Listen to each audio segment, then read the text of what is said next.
महाकाल महाराज की जय। जय जय माँ दुर्गा आदि शक्ति की जय। जो मैं पंडित अशोक शर्मा उज्जैन वाला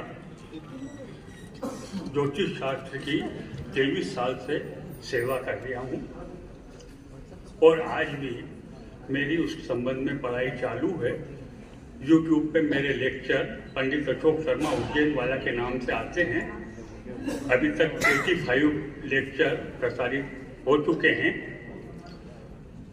ज्योतिष शास्त्र जो आध्यात्मिक शास्त्र है, उस आध्यात्मिक शास्त्र में आदमी का जो ज्योतिष है उसका विल पावर मजबूत होना जरूरी है। शास्त्र तो आप पढ़ के भी ज्ञान प्राप्त कर लोगे, किंतु शास्त्र का मर्म समझना है तो आपको इस शास्त्र की सब बातों पे जो छोटी से छोटी बात है उस पे भी ध्यान देना पड़ेगा। आप देखोगे कि 27 नक्षत्र होते हैं। 27 नक्षत्र से राशियां 12 राशियां बनती है।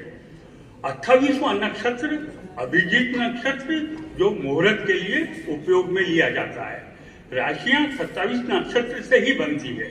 27 नक्षत्र में 4 चरण, 27 गुणित 4 बराबर 108।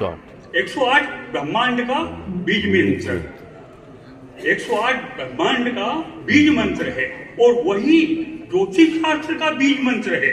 और वही आपकी सनातन धर्म में जो आप माला फेरते हो 108 दाने, वो ब्रह्मांड का बीज मंत्र है कि आप माला फेरने के बाद जब उस माला को पलटी मारते हो, यानी कि आप ये कहना चाहते हो कि हे भगवान मुझे इस ब्रह्मांड के चक्र से मुक्ति दिलवा दे, इसलिए उसको पलट के फिर आप फेरते हो। तो 27 नक्षत्र गुणित 4 चरण, एक नक्षत्र में 4 चरण, 27 गुणित 4 बराबर 108। ऐसे ही 9 चरण की एक राशि, 2.25 नक्षत्र मतलब 9 चरण की एक राशि। तो 9 चरण की एक राशि तो 12 राशि, 12 नमा की 108 यानी कि 108 हो गए। और नक्षत्र का स्वामी कौन? ग्रह। राशियों का स्वामी कौन? ग्रह।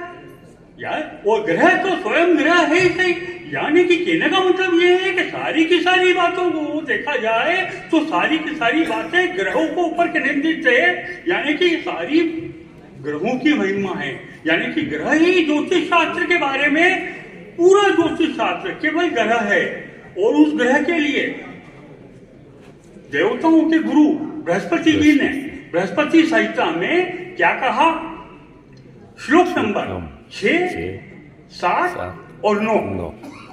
ग्रहाधीना जगत सर्व ग्रहाधीना नरावरा काल ज्ञानम ग्रहाधीनम ग्रहा कर्म फल प्रदा सृष्टि रक्षण संहारा सर्वे चापि ग्रहानुगा कर्मणाम फलदातार सूचकाश्च ग्रह सदा दुष्करम भव संयोगम काले दूस्थान माययु तत्फलानन्व पायेव तदा पूज्य तमाग्रह।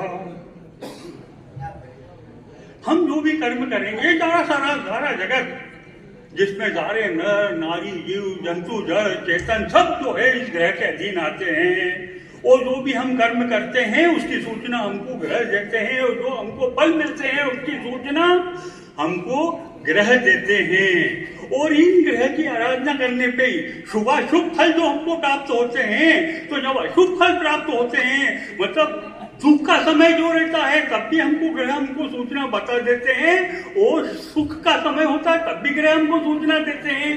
तो फिर ग्रह की जब हम आराधना करते हैं, यज्ञ करते हैं, हवन करते हैं, दान करते हैं, उनके रत्नों को धारण करते हैं, तो वो ही ग्रह प्रसन्न होके हमको शुभ फल प्रदान करने लग जाते हैं। तो ज्योतिष शास्त्र को सीखने के लिए हम ज्योतिष शास्त्र को तो पढ़ते ही हैं, किंतु गुरु का ज्ञान और गुरु का आशीर्वाद 2 नंबर।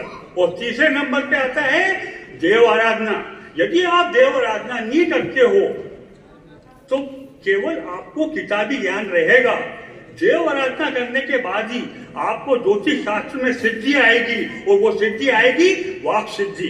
जब आपको वाक सिद्धि प्राप्त होगी और जब आप बोले किसी की कुंडली देखोगे और जब आप किसी की रेखाएं देखोगे तब आप ये बात कहोगे और जो आप बोलोगे वही होगा, घटना घटेगी। इतना कह के मैं अपने वाणी को विराम देता हूँ।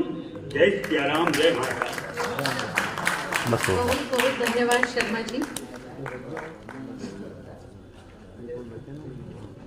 अतिथियों से निवेदन है कि वो हमारे अतिथि आचार्य शर्मा जी का अभिनंदन करें।